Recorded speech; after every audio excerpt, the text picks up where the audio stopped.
এটা মানুষ টানছে নাকি পশু টানছে আমি নিজেও জানি না, একদম গলে টলে গেছে। মানে এটা কি, এটা নিজেও বলতে পারবো না।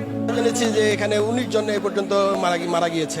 আমরা আমরা এই তথ্য আমরা হাসপাতাল থেকে জানতে পেরেছি। কিন্তু আমি তো একাই 10 জনের উপরে লাশ টানলাম।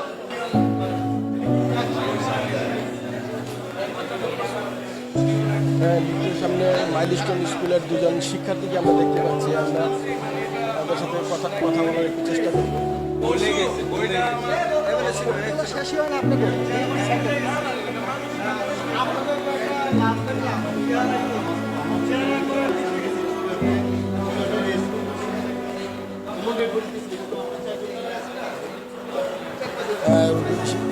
স্কুলের ভিতরে কি ঘটনা ঘটেছিল সেগুলো তারা একজন আরেকজনের সাথে ডিসকাস করার চেষ্টা করছেন, আমরা দেখতে পাচ্ছি।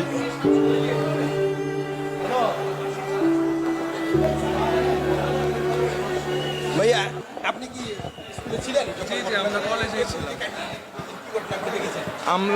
আমি 1টার দিকে কলেজে গেছি, আমাদের একটু এক্সাম ছিল। তারপর আমি আটতলা, আমাদের ক্লাস হচ্ছে আটতলায় গিয়ে বসলাম। তারপর হঠাৎ করে দেখলাম একটা বিকট শব্দ হয়ে ব্লাস্ট হলো।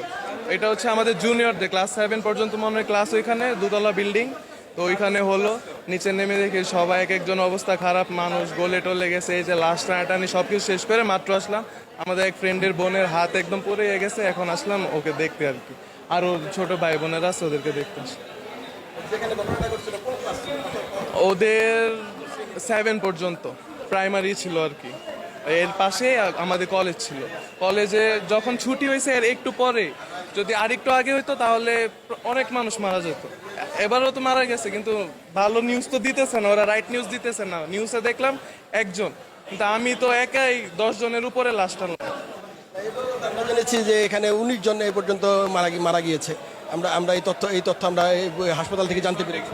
অনেকজনকে তো চেনাই যাচ্ছে না, এমনও লাশ টানছে। এটা মানুষ টানছে নাকি পশু টানছে আমি নিজেও জানি না, একদম গলে টলে গেছে। মানে এটা কি, এটা নিজেও বলতে পারবো না। দর্শক, আপনারা শুনছিলেন একজন প্রত্যক্ষদর্শীর কথা।